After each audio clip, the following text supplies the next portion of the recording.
আসসালামু আলাইকুম ওয়া রাহমাতুল্লাহি ওয়া বারাকাতুহু।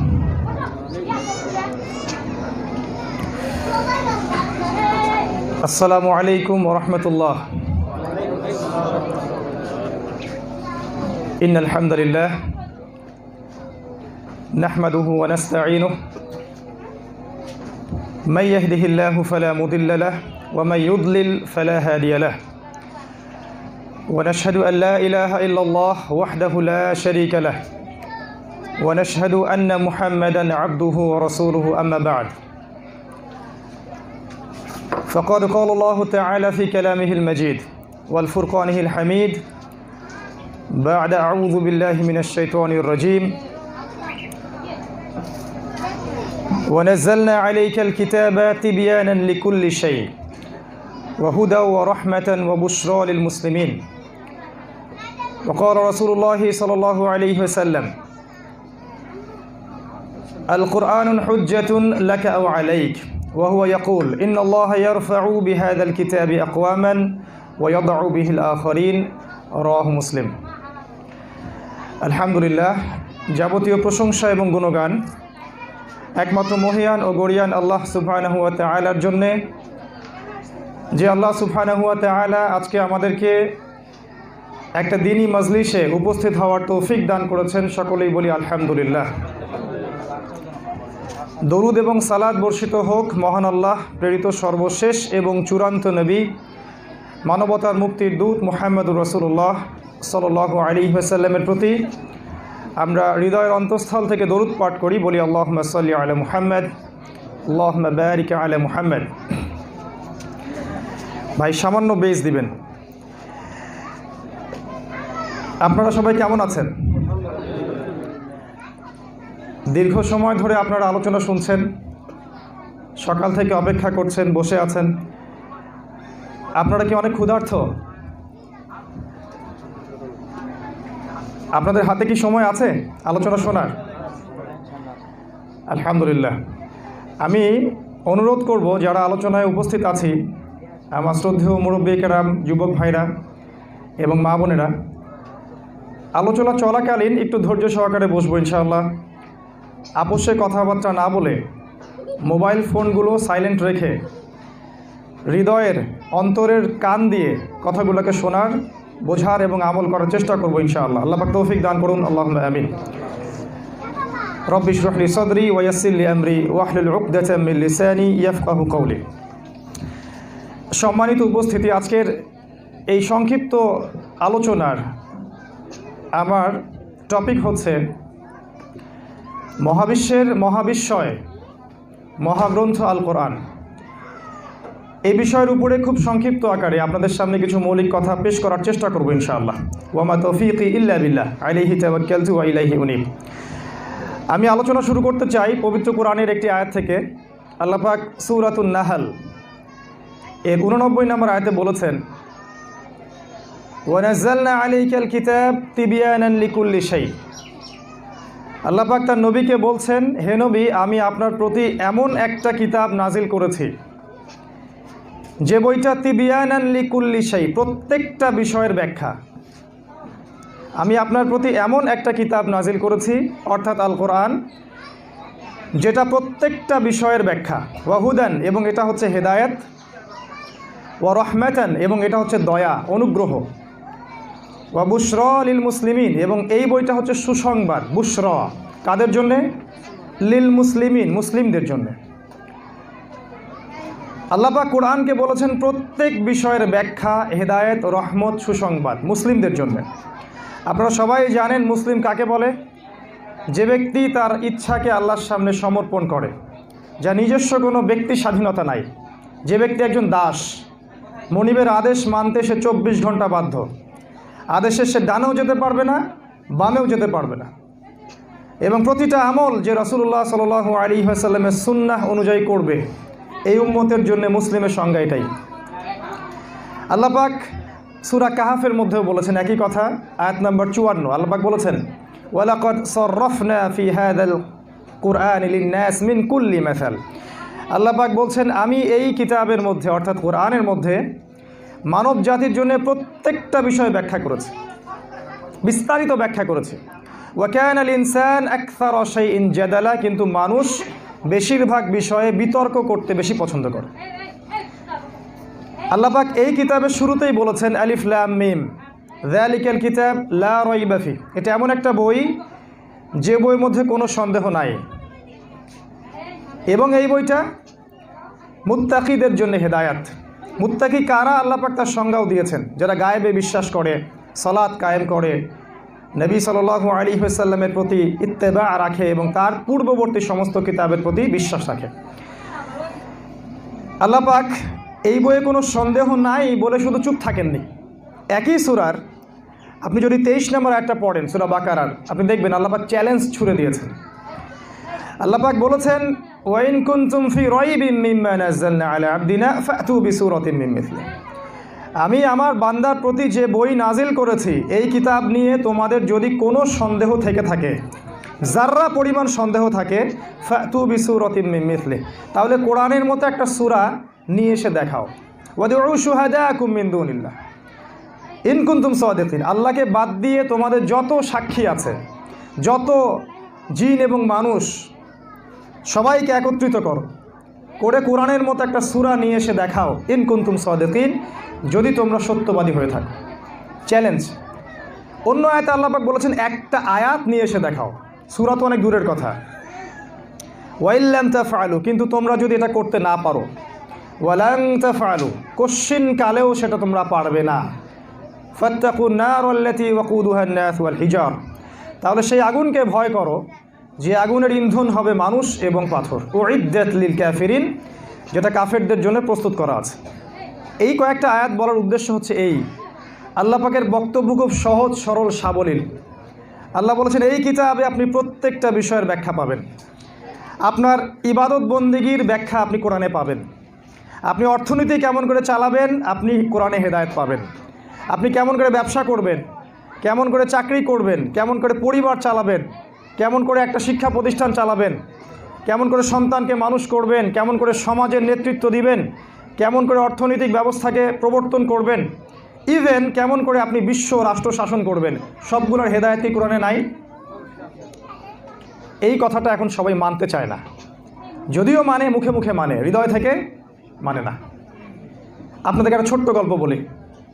আজকে থেকে প্রায় 1450 বছর আগে একটা সমাজ ছিল মক্কায়। সেই মক্কায় আমরা যেটাকে বলি আইয়ামে জাহিলিয়াত, সেখানে একজন যুবক, তার নাম মুহাম্মদ বিন আবদুল্লাহ, তিনি সমাজ সংস্কারের চেষ্টা করছিলেন। তিনি হিলফুল ফুজর তৈরি করেছিলেন, সমাজ সংস্কারের চেষ্টা করছিলেন। কেন সমাজ সংস্কারের চেষ্টা করছিলেন? কারণ ভালো করে বুঝবেন এই জায়গাটা, ওই সময়কার মক্কায় মূলত 5টা জাহেলিয়াত ছিল। কয়টা? 5টা জাহেলিয়াত ছিল। একটু কথা বলবেন, অ্যাক্টিভ থাকবেন। তৎকালীন মক্কার, যেটাকে আপনি আইয়ামে জাহেলিয়াত বলে গালি দিচ্ছেন, বর্বরতার যুগ, নোংরা যুগ, জাহেলিয়াতের যুগ, ওই যুগে 5টা মৌলিক সমস্যা ছিল। এছাড়া আরও সমস্যা ছিল, এই 5টা মৌলিক। তার 1 নম্বর সমস্যা ছিল শিরক। তারা আল্লাহকে বিশ্বাস করতো ঠিকই, আল্লাহকে বিশ্বাস করতো না এমন নয়, কিন্তু ইবাদত করতে গিয়ে, বিধান বাস্তবায়ন করতে গিয়ে তারা আল্লাহর বিধানের পরোয়া করতো না। তারা আল্লাহকে পাওয়ার জন্য মাধ্যম পূজা করত। শিরকের সমস্যা ওই সময় ছিল। দেখেন, আপনারা আবু জেহেলের নাম শুনেছেন, এই উম্মতের ফেরাউন বলা হয় তাকে। এই আবু জেহেল যে আল্লাহকে বিশ্বাস করতো না ব্যাপারটা এমন নয়, আবু জেহেল পর্যন্ত আল্লাহকে বিশ্বাস করত। এ যুগের আবু জেহেলরাও যেমন আল্লাহকে বিশ্বাস করে আল্লাহর বিধান মানে না, ওই যুগের আবু জেহেলরাও আল্লাহকে বিশ্বাস করতো, আল্লাহর আনুগত্য করতো না। আবু জেহেল যখন বদরের মাঠে যাচ্ছে যুদ্ধ করতে, তখন সে কাবা ঘরের গেলাফ ধরে দোয়া করছিল। সে বলেছিল, আল্লাহুম্মা, হে আল্লাহ, ইন কুনতা তা'লাম, আপনি যদি জেনে থাকেন যে আন্না মুহাম্মাদান আলাল হক, এই মুহাম্মদ নামের লোকটাই হকের উপরে আছে, ফানসুরহু, তাহলে তাকেই সাহায্য করেন। চিন্তা করতে পারেন? ওয়াইন কুনতা তা'লাম নাহনু আলাল হক ফানসুরনা, আর যদি আপনি জানেন আমরা কুরাইশরা হকের উপরে আছি, তাহলে আমাদেরকে সাহায্য করেন। তাহলে আবু জেহেল আল্লাহকে বিশ্বাস করে। আবু জেহেল রাসূলের বিরোধিতা করলো কেন? কারণ কোরআন এবং সুন্নাহর আনুগত্য সে করতে চায়নি। তাই ওই মক্কায় শিরিক ছিল। এই শিরিক মানে ওই শিরিক না যে আল্লাহকে তারা মানতই না, এখনকার নাস্তিকদের মতো না। এরা আবু জেহেলের চেয়ে খারাপ। এখনকার যারা নাস্তিক বা সেকুলার, এরা আবু জেহেলের চেয়ে খারাপ। ওই শিরিক ওই সময়কার মৌলিক কারণ ছিল, একটা সমাজের ধ্বংসের মৌলিক কারণ ছিল। 2 নাম্বার সমস্যা ছিল ওই সময় সুদ বা রিবা। সমাজের 90% মানুষ, আরও বেশি, প্রত্যেকেই সুদের সাথে জড়িত ছিল ওই জাহেলি যুগে। তারা চক্রবৃদ্ধি হারে সুদ খেত। 3 নাম্বার, ওই সময়ে সমাজে মাদক দ্রব্যের প্রচলন ছিল। এত বেশি মাদক দ্রব্যের প্রচলন ছিল যেটা বলার অপেক্ষা রাখে না। ঘরে ঘরে মাদক, মদ, জুয়া, নেশা। 4, ওই আয়ামে জাহিলিয়াতের যুগে আমাদের ওস্তাদ যেটা বলেছেন একটু আগে, নারী জাতির অবমাননা করা হতো, নারীকে পণ্যের মতো ভোগ করা হতো। শারীরিক সম্মান, তার মানসিক সম্মান, তার ইজ্জতের সম্মান, তার অর্থনৈতিক অধিকার কিছুই দেওয়া হতো না। জীবন্ত কবরও পর্যন্ত দেওয়া হয়েছে। এমনও সাহাবী ছিলেন যিনি নিজের হাতে তার কন্যা সন্তানদেরকে দাফন করেছিলেন ইসলাম কবুলের আগে।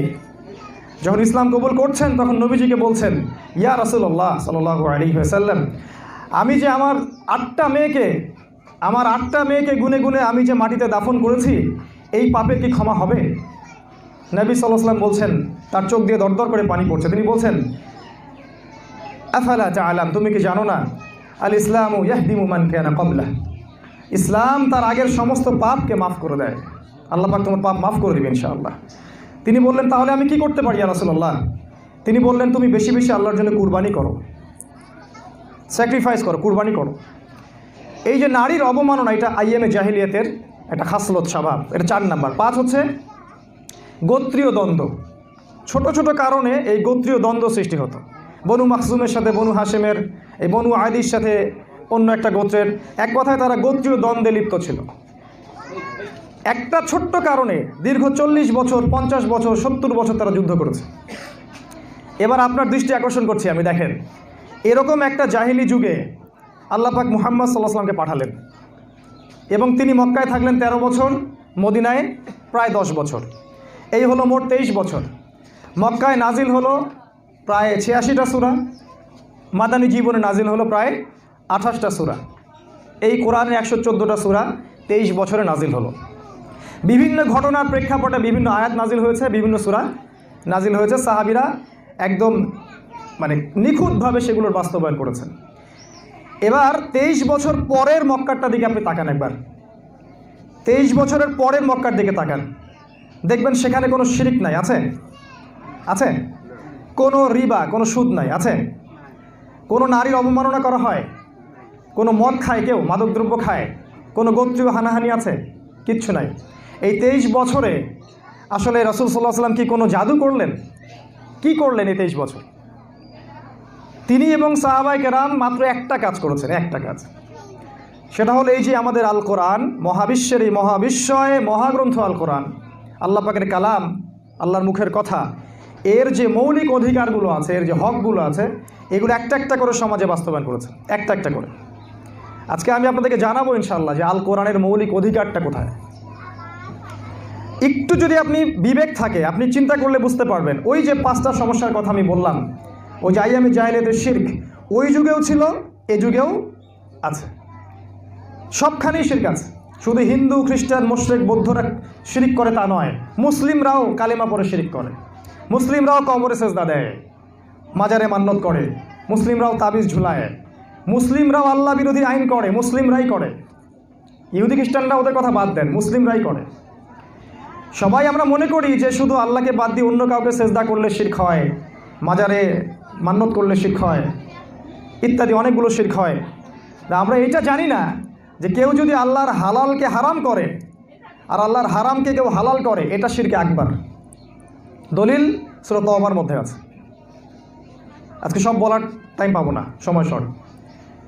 কেউ যদি আল্লাহর হালালকে হারাম করে আর আল্লাহর হারামকে হালাল করে, এটা বড় পর্যায়ের শিরক। আপনি আপনার সমাজ এবং দেশ বিশ্বের দিকে তাকান, একটা আল্লাহর হারাম নাই যেটাকে হালাল করা হয়নি, একটা আল্লাহ পাকের হালাল নাই যেটাকে হারাম করা হয়নি। পর্দা হালাল না হারাম? আপনার সমাজে পর্দা উঠে যাচ্ছে দিন দিন। মাদক হালাল না হারাম? মদের লাইসেন্স দিচ্ছে দেশ, রাষ্ট্র। লাইসেন্স দিলে আপনি ব্যবসা করতে পারবেন, লাইসেন্স পেলে আপনার হালাল মদ। সুবহানাল্লাহ, লা হাওলা ওয়ালা কুওয়াতা ইল্লা বিল্লাহ। সুদ হালাল না হারাম? আপনার দেশে সুদ ফরজ, আপনার রাষ্ট্রে সুদ ফরজ, এক চুল বের হতে পারবেন না ডানে বামে, সুদ ছাড়া আপনি চলতে পারবেন না। প্রতিটা সেক্টর যেটা আল্লাহ পাক হারাম করেছেন আমরা হালাল করেছি, এটাও শিরক। তাই আমি মিলাতে বলছি আপনাকে, ওই যুগেও যে শিরকটা ছিল এই যুগেও সেই হুবাহু শিরকগুলো আছে। 2 নম্বরটা দেখেন, মাদক। ওই যুগে যে মাদকটা ছিল এই যুগে তার চেয়ে অনেক বেশি মাদক দ্রব্যের প্রচলন আছে। ম্যাক্সিমাম যুব সমাজের ছেলেপেলে মাদক খায় এখন, 90% মাদকখোর। হয় ইয়াবা খায়, নাহলে গাঁজা খায়, নাহলে ফেন্সিডিল খায়, তাড়ি খায়, ভাং জুয়া খায়, জুয়া খেলে। এবং অপসংস্কৃতি, এই যে IPL BPL অনেকগুলো ইভেন্ট হয়, প্রতিটা ইভেন্টকে নিয়ে তারা জুয়া খেলে। আপনার ছেলে আপনার মেয়েরাই করে এই কাজগুলো, আমাদের ছেলে আমাদের ভাই বোনরাই করে। মাদক ওই যুগে যা ছিল এই যুগে তার চেয়ে অনেক বেশি আছে।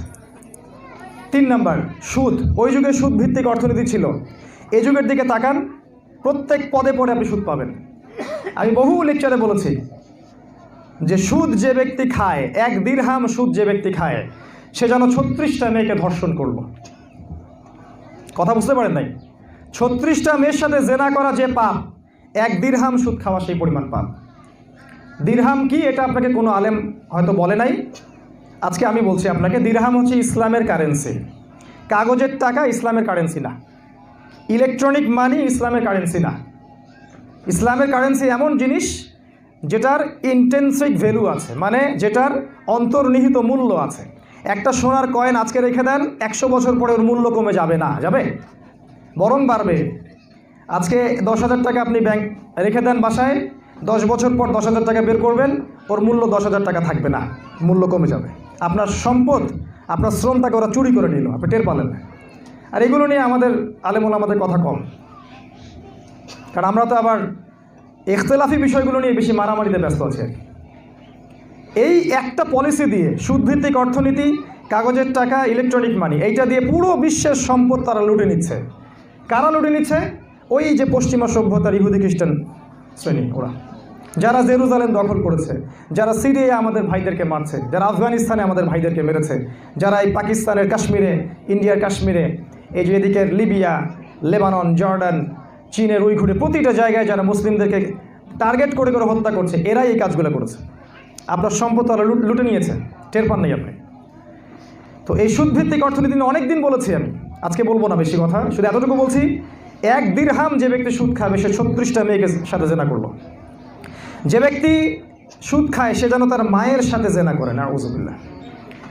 নবীজি বলেছেন, আল্লাহ বলেছেন কোরআনে, সুদের সর্বোচ্চ পাপের স্তরটা হচ্ছে আল্লাহ এবং তার রাসূলের সাথে যুদ্ধ করার মতো অপরাধ। মেয়েদের এটা ভালো করে জানা উচিত, কারণ মেয়েদেরকে এখন সুদী এনজিওর দিকে হাতছানি দিয়ে ডাকা হয়, আসো এখানে চাকরি করো, আসো। মেয়েরা সাইকেল নিয়ে এনজিওর পিছনে ঘুরছে, সব সুদী এনজিও। একটা ছোট্ট গ্রাম, তাহলে খালি মুখে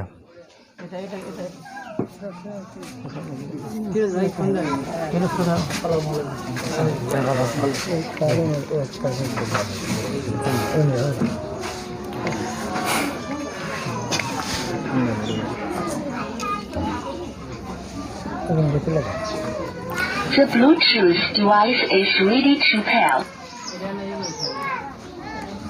শুকরিয়া, জাযাকাল্লাহ। বিসমিল্লাহি আউয়ালুহু ওয়া আখিরুহু। শোনা যাচ্ছে? শুনতে পাচ্ছেন আপনারা? জি, আলহামদুলিল্লাহ।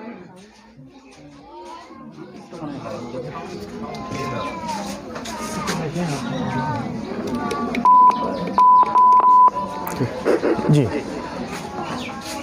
যে কথা বলছিলাম সম্মানিত উপস্থিতি,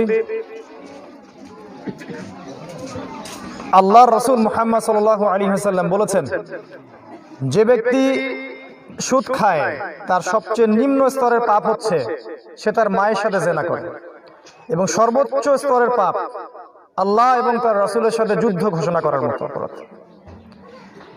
একটা হাদিসে এসেছে, নবী সাল্লাল্লাহু আলাইহি ওয়াসাল্লাম বলেছেন, সুদের সাথে সম্পৃক্ত 4 শ্রেণীর মানুষকে আমি অভিশাপ দিলাম। আমাদের নবী সুদের সাথে সম্পৃক্ত 4 শ্রেণীর মানুষকে অভিশাপ দিয়েছেন। এক শ্রেণী যে ব্যক্তি নিজে সুদ খায়, দ্বিতীয় শ্রেণী যে ব্যক্তি সুদ দেয়, তৃতীয় শ্রেণী যে ব্যক্তি সাক্ষী থাকে, আর চতুর্থ শ্রেণী যারা লিখে রাখে আপনার পুরো ব্যাংকিং সিস্টেম। প্রত্যেকটা মানুষকে আমাদের নবী অভিশাপ দিয়েছেন। অভিশাপ কি জিনিস? একবার এক ব্যক্তি নবীর সামনে দাঁড়িয়ে সাল্লাল্লাহু আলাইহি ওয়াসাল্লাম বাঁ হাত দিয়ে খাবার খাচ্ছিল। আমাদের নবীজি বলেছিলেন ডান হাত দিয়ে খাও। সে বলেছিল আমি পারছি না। নবীজি বলেছেন আর কখনো যেন তুমি না পারো। সাথে সাথে ওর যে ডান হাতটা ছিল এটা প্যারালাইসিস হয়ে গেল। আপনি যদি মনে করেন যে আপনি নবীর অভিশাপ নিয়ে কবরে প্রশ্নের উত্তর দিতে পারবেন, হাউজে কাউসারের পানি পাবেন এবং জান্নাতে যেতে পারবেন, আপনার চেয়ে বোকা মানুষ পৃথিবীতে আর কোনো জায়গায় নেই।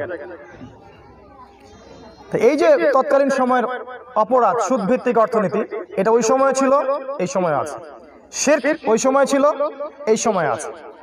মাদক ওই সময়ও ছিল, এই সময়ও আছে। 4 নাম্বার, এই যে নারীর অবমাননা। ওই সময় নারীকে যেভাবে অবমাননা করা হতো, এখন নারীর অবমাননার স্তর অনেক উঁচুতে। মেয়েদেরকে আমরা পণ্য বানিয়েছি। ধর্মের নামে ওদেরকে আমরা নির্যাতন করছি। অনেক সময় ধর্মের নামে দেখবেন হাজী সাহেব বোনের সম্পত্তি দেয় না, নাই। 5 ওয়াক্ত নামাজি ব্যক্তি, মেয়ের দিন শেখার পিছনে ওর কোনো ফিকির নাই। মেয়েকে যে দিন শেখাতে হবে, ওকে যে কোরআন হাদিস শেখাতে হবে, কোনো ফিকির নাই। নিজে হাজী সাহেব। পরিবার কেমন করে আদর্শ পরিবার হবে? মেয়েদের আজকের এই যে মডার্ন সভ্যতা, এর একটাই উদ্দেশ্য ছিল ফ্যামিলিস্ট রেভলিউশন। এই মানে হচ্ছে মেয়েদেরকে নগ্ন করে বাইরে নিয়ে আসা। অগ্রাধিকারের নামে, সম অধিকারের নামে, পাশে পাশে কাঁধে কাঁধ মিলিয়ে দেশ জাতি বিনির্মাণ করব, এইসব স্লোগান দিয়ে মেয়েদেরকে তারা বাড়ি থেকে বের করে নিয়ে আসে। এবং যখন তারা ঢালাওভাবে বাড়ি থেকে বের হয়ে আসলো, তখন সমাজে জেনা বাড়তে থাকলো, ধর্ষণ বাড়তে থাকলো, পরকীয়া বাড়তে থাকলো, সামাজিক কাঠামোটা ভেঙে গেল। আমাদের নবী একটা হাদিসে বলেছেন সাল্লাল্লাহু আলাইহি ওয়াসাল্লাম যে এই উম্মতের জন্য সবচেয়ে বড় ফিতনা হলো দাজ্জাল। আর দাজ্জালের সবচেয়ে শেষ অনুসারী হচ্ছে এক শ্রেণীর নারী, যাদেরকে আপনারা ঘরে রাখতে পারবেন না। এখন দেখেন, নবীজি বলেছেন তাদেরকে ঘরে রাখতে চাইবে মুমিন পুরুষ, মুমিন ভাই, মুমিন স্বামী, কিন্তু তারা ঘরে থাকবে না, বের হয়ে চলে যাবে। এরা বের হয়নি। আমরা এখন অপেক্ষা করছি, দাজ্জাল ওই দ্বীপে বসে আছে, বের হবে শেষ জামানায়। ওর প্রোপাগান্ডা পুরোই রেডি। ওর অনুসারীরা এই পৃথিবীতে সবচেয়ে বেশি অ্যাক্টিভ। কারা ওর অনুসারী? ওই ইহুদি খ্রিস্টান সভ্যতা, এরাই ওকে অনুসরণ করবে। তো মেয়েদেরকে যে অবমাননা করা হয়েছে ওই সময়, এখন তার চেয়ে বেশি করা হয়। সম্পত্তির অধিকার দেওয়া হয় না, ইজ্জতের কোনো গ্যারান্টি নাই, দিনের শিক্ষা দেওয়া হচ্ছে না, তাদের ব্যাপারে আমাদের ফিকির নাই, ওদের জন্য ভালো কোনো প্রতিষ্ঠান পাওয়া যায় না। ওকে বিয়ে দেয়া একটা পেরেশানির কাজ হয়ে গেছে। একটা মেয়ে দিনদার হলেও ওর পিতার সম্পত্তি আছে কিনা আমরা সেটা আগে দেখি। মেয়েদেরকে চরমভাবে অবহেলিত করা হয়েছে এই সমাজে। এখানে সেকুলারদের যে ভূমিকা আছে, আমাদের পরিবারের কর্তাদেরও কম ভূমিকা নাই, তাদের ভূমিকা অনেক বেশি। আমরা অনেকদিন বলেছিলাম যে একজন মেয়েকে কিছু শর্ত পূরণ করে কাপড় চোপড় পরতে হয়। কাপড়টা এত ঢিলে ঢালা হবে যেন কাপড়ের দেহের কাঠামো বোঝা না যায়। কাপড়টা এত পাতলা হবে না যে ভিতরের অঙ্গ দেখা যায়। কাপড়টা অমুসলিমদের মতো হবে না, কাপড়টা চাকচিক্যময় হবে না, কাপড়টা পুরুষদের মতো হবে না। বহুদিন বলেছি। এই মূলনীতি ফলো করে আমাদের অনেক দিনই বোনও কাপড় চোপড় পরেন না, পর্দাটা করেন না। অথচ নবীজি বলেছেন যে মেয়েদের জন্য জান্নাতে যাওয়া খুব সহজ। 4টা কাজ করলে একটা মেয়ে জান্নাতের যে কোনো দরজা দিয়ে খুশি প্রবেশ করতে পারবে। এই অংশটা মা বোনদের জন্য। মাত্র 4টা কাজ যদি আপনি করেন, আপনি জান্নাতের যে কোনো দরজা দিয়ে প্রবেশ করতে পারবেন। সুবহানাল্লাহ বলেন। 1 নাম্বার, 5 ওয়াক্ত নামাজ। একজন মেয়ে যদি 5 ওয়াক্ত নামাজ পড়ে, ঠিকঠাক মতো সালাত আদায় করে, ইনশাআল্লাহ সে জান্নাতের যে কোনো দরজা দিয়ে প্রবেশ করতে পারবে। 2 নাম্বার, রমাজান মাসে রোজা বা সওম। 3 নাম্বার, লজ্জাস্থানের হেফাজত মানে খাস পর্দা। আর 4 নাম্বার, স্বামীর আনুগত্য, অর্থাৎ স্বামীর ভালো কাজে আপনি আনুগত্য করবেন। এই 4টা কাজ যদি কোনো নারী করতে পারি, আমার মা, আমার বোন, আপনাদেরকে বলছি, আপনারা যদি 4টা কাজ করতে পারেন, কাল কিয়ামতের মাঠে আপনি জান্নাতের যে কোনো দরজা দিয়ে ইচ্ছা প্রবেশ করতে পারবেন। এটা আপনাদের জন্য একটা সুখবরের হাদিস। একটা দুঃসংবাদও দিচ্ছি। আমাদের নবী মেরাজে গিয়েছিলেন, তাকে জাহান্নাম দেখানো হয়েছিল। জাহান্নাম দেখে তিনি পৃথিবীতে এসে যা বলেছেন, ভয়াবহ অবস্থা। তিনি বলেছেন জাহান্নামে সবচেয়ে বেশি অধিবাসী হবে এই উম্মতের নারীরা। নাউজুবিল্লাহ। জাহান্নামের সবচেয়ে বেশি অধিবাসী হবে এই উম্মতের নারীরা। কারণ কি? এই উম্মতের মেয়েদের সাথে এমন কিছু হবে যার ফলে তারা বেশি বেশি জাহান্নামে যাবে। কি হবে এই উম্মতের মেয়েদের সাথে? ওই যে দাজ্জালের অনুসারীরা যে ফ্যামিলিস্ট রেভলিউশন দিয়েছে, যার ফলে তারা মেয়েদেরকে বাড়ি থেকে সব বের করে নিয়ে আসছে, এইটাই সেই কারণ যার ফলে এই উম্মতের মেয়েরা বেশি জাহান্নামে যাবে। সতর্ক থাকবেন। আল্লাহ পাক আপনাদেরকে বোঝার তৌফিক দান করুন। ইসলাম আপনাকে অগ্রাধিকার দিয়েছে, আপনি সম অধিকার খুঁজতে যায়েন না। ইসলাম আপনাকে দিয়েছে অগ্রাধিকার, আর এরা আপনাকে স্লোগান শোনায় সম অধিকার। ইসলাম আপনাকে সম অধিকার দেয়নি, ঠিকই বলেছে ওরা। ইসলাম আপনাকে অগ্রাধিকার দিয়েছে। সম্পত্তি আপনি পাবেন বাবার, ভাইয়ের, আপনার ছেলের, সবার পাবেন। একটা ছেলে সম্পত্তি পাবে তার বাবার। মেয়েদের ইজ্জত সম্মানের যে সুরক্ষা ইসলাম দিয়েছে, ওই যে পশ্চিমা বিশ্বের দিকে তাকায় দেখবেন, হাজার হাজার বোন তারা এখন দলে দলে ইসলাম কবুল করছে, কারণ তারা বুঝতে পেরেছে ইসলামই দিয়েছে ওদের ইজ্জতের মূল্যায়ন, ইজ্জতের রক্ষা। আর আজকে দেশে দেখছেন না কি হচ্ছে? বাবার সামনে মেয়েকে ধর্ষণ করা হচ্ছে, স্বামীকে বেঁধে রেখে মেয়েকে ধর্ষণ করা হচ্ছে, বউকে ধর্ষণ করা হচ্ছে। কি হচ্ছে না? বাসে, ট্রেনে, ট্রাকে, সব জায়গায় কিভাবে হচ্ছে এগুলো? তারা মেয়েদেরকে ন্যাংটা করে বাইরে নিয়ে আসছে। ন্যাংটা কেন বললাম? আমাদের নবীজি বলেছেন মেয়েরা কাপড় পরেও ন্যাংটা থাকবে, মেয়েরা কাপড় পরেও ন্যাংটা থাকবে। ঠিক আছে। আরো কি করেছে? মেয়েদেরকে যেমন নগ্ন করে বাইরে নিয়ে আসছে, দিন শিক্ষা উঠিয়ে দিয়েছে। আরো যেটা করেছে যে পর্নোগ্রাফি, এই যে ব্লু ফিল্ম, এই যে ছেলেদের মোবাইলে মোবাইলে এখন ব্লু ফিল্ম, এটার মধ্য দিয়ে ছেলেদেরকে পশু বানিয়ে দিয়েছে। তারা চাইলে কি এই পর্নোগ্রাফিটা বন্ধ করতে পারতো না? রাষ্ট্র চাইলে পর্নোগ্রাফি বন্ধ করতে পারে না? পারে, কিন্তু এটা তারা করবে না। একটা মানুষকে আপনার ছেলে আপনার মেয়ের মোবাইলে কত যে ব্লু ফিল্ম আছে আপনি জানেন না। রাতের বেলা শুয়ে শুয়ে সেগুলো দেখে। যখন এগুলো মানুষ দেখে তার আত্মাটা মরে যায়, শয়তান ওর উপর বিজয়ী হয়, ওর নূর কমে যায়, ভিতরে একটা পশুত্ব সৃষ্টি হয়। তখন যে কাউকে হাতের কাছে পাইলেই সে ধর্ষণ করবে। আর ধর্ষণ করার পরে কোনো বিচার হবে না, হইলেও 4-5 বছর জেল হবে, কয়েক টাকা জরিমানা হবে। ওই ইজ্জতের মূল্যটাকে ফিরাই দেবে কে? আমার ওই বরের ইজ্জতের মূল্য ফিরাই দেবে? কেউ দিতে পারবে না। একে আমরা পর্নোগ্রাফি ছড়িয়েছি, মেয়েদেরকে বেপর্দায় বাইরে নিয়ে আসছি, আইন বাস্তবায়ন করি নাই, আল্লাহ পাকের শরিয়াও বাস্তবায়ন করি নাই। এই জন্য সামাজিক সমস্যাগুলো দূর হচ্ছে না, আদৌ হবে না। হ্যাঁ, হবে কখন? যখন ইমামুল মাহদি আসবেন তখন তোমরা ডান্ডা মেরে সব ঠান্ডা হয়ে যাবে, একটাও বাকি থাকবে না, সব কটাকে ধরে ধরে ঠিক করা হবে ইনশাআল্লাহ। আমাদের নবীজি বলেছেন শীঘ্রই মুসলিমদের হাল ধরতে একজন ইমাম আসবেন এবং তার নেতৃত্বে মুসলিমরা ঐক্যবদ্ধ হবে এবং তারা ইহুদি খ্রিস্টান সভ্যতার বিরুদ্ধে যুদ্ধ করবে। যে যুদ্ধে 100 জনের মধ্যে 99 জন মানুষ মারা যাবে, 80টা দেশ একত্রিত হয়ে যাবে এবং তারা ওই জেরুজালেম, বাইতুল মাকদাস আবার বিজয় করবে ইনশাআল্লাহ। তারপর বের হবে দাজ্জাল, আর এই দাজ্জালকে হত্যা করবেন ঈসা আলাইহিস সালাম। ইসলামী খেলাফা আবারও বাস্তবায়ন হবে ইনশাআল্লাহ। পৃথিবীর কোনো শক্তি এটাকে আটকাতে পারবে না।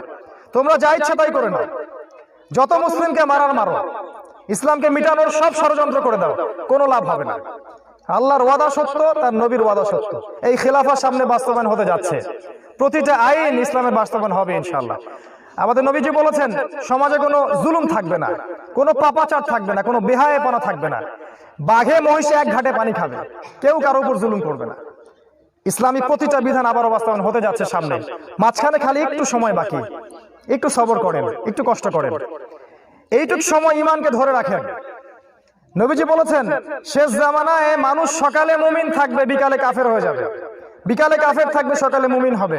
ইয়াবিউর রাজুলু দীনাহু লিগরজিদ দুনিয়া, মানুষ দুনিয়ার জন্য দিনকে বিক্রি করে দিবে।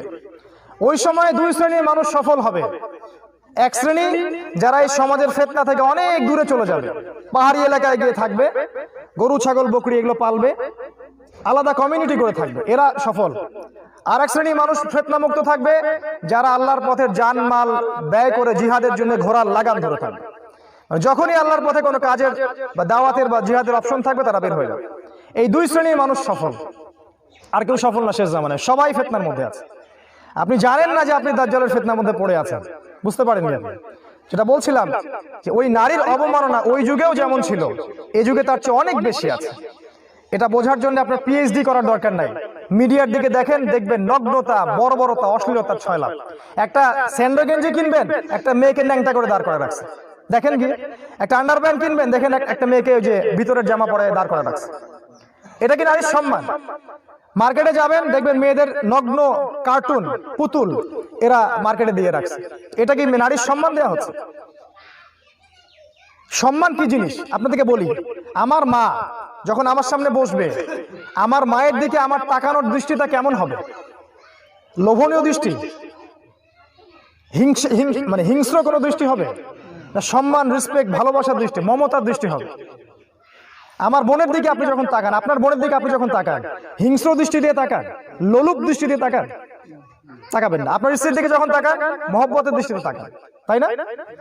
যখন আপনি দেখবেন মেয়েরা নগ্ন হয়ে বাইরে ঘুরছে, তখন দৃষ্টিভঙ্গিটা পরিবর্তন হয়ে যায়। ওই মেয়ের দিকে কিন্তু আর সম্মানের দৃষ্টিতে কেউ তাকায় না, ভোগের দৃষ্টিতে তাকায়, একটা পণ্যের মতো তাকায়। এটা আপনাকে বুঝতে হবে। আল্লাহ পাক ছেলেদেরকে বলেছেন দিন, আর মেয়েদেরকে বলেছেন রাত। কোথায়? সূরা লাইল পড়ে দেখেন। সূরা লাইল আল্লাহ পাক বলেছেন মেয়েদের উদাহরণ হচ্ছে রাতের মতো, আর ছেলেদের উদাহরণ দিনের মতো। দেখবেন দিন যখন রাতের মধ্যে প্রবেশ করে, মানে যখন সন্ধ্যা হয়, মানে দিন যেন তাড়াহুড়া করতে থাকে, কবে আমি রাতের কাছে যাব। রাতকে সে আলিঙ্গন করে ঝাপ করে রাতের গলায় পড়ে যায়। দেখবেন ঠিক যেমন ছেলে বাইরে থেকে কাজ করে বাসায় ফিরে আসে। আবার ফজরের সময় দেখবেন যে ফজরের সময় ফজর হতে সময় লাগে, আস্তে আস্তে ফজর হয়, কারণ সারা রাত দিন রাতের কাছে ছিল। এখন রাত দিনকে যেতে দিতে চায় না, সে আঁকড়ে ধরে রাখতে চায়, কিন্তু দিনকে বেরিয়ে যেতেই হয় তার কাজে। এই জন্য আস্তে আস্তে আস্তে দিনটা চলে যায়। এই রাত আর দিনের সাথে আল্লাহ পাক নারী পুরুষের উদাহরণ দিয়েছে। আর এই দাজ্জালের অনুসারীরা নারীকে, মানে রাতকে তারা দিন বানাতে চায়, আর দিনকে রাত বানাতে চায়।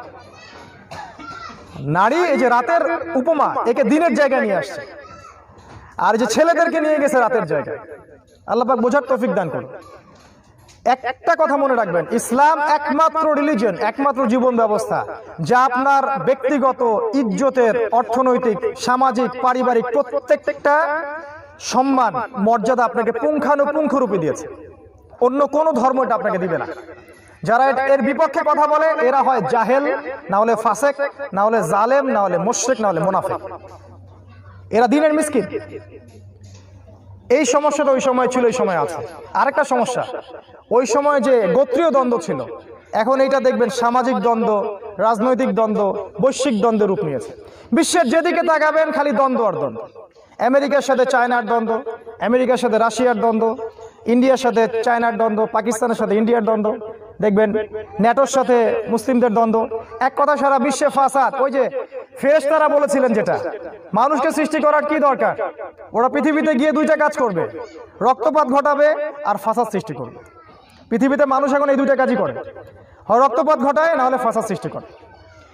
এই যে পাঁচটা আমি সমস্যার কথা বললাম, শিরক ওই যুগেও যেমন ছিল এ যুগেও আছে, আপনার মাদক ওই যুগেও ছিল এ যুগেও আছে, রিবা সুদ ওই যুগেও ছিল এ যুগেও আছে, নারীর এই যে অবমূল্যায়ন ওই যুগেও ছিল, এই যুগে আরো অনেক বেশি আছে, গোত্রীয় দ্বন্দ্ব ওই যুগে ছিল এই যুগেও আছে। আমার কথা কি বুঝতে পারছেন? এরকম একটা সমাজকে নবীজি পরিবর্তন করে দিলেন আল্লাহর হুকুমে, মাত্র 23 বছরের মধ্যে, একটা বইয়ের মাধ্যমে। একটা বই, আমি শেষের দিকে আসছি, একটু এই জায়গাটা মনোযোগ দিয়ে শোনেন। এই বইটাকে কেন্দ্র করে নবী সাল্লাল্লাহু আলাইহি ওয়াসাল্লাম এবং সাহাবা আজমাইন 6টা কাজ করেছেন। কয়টা কাজ? 6টা কাজ। এটা মুখস্থ করবেন আজকে। মানে এক কথায় এই কোরআনের যে অধিকার বা মৌলিক অধিকার, জি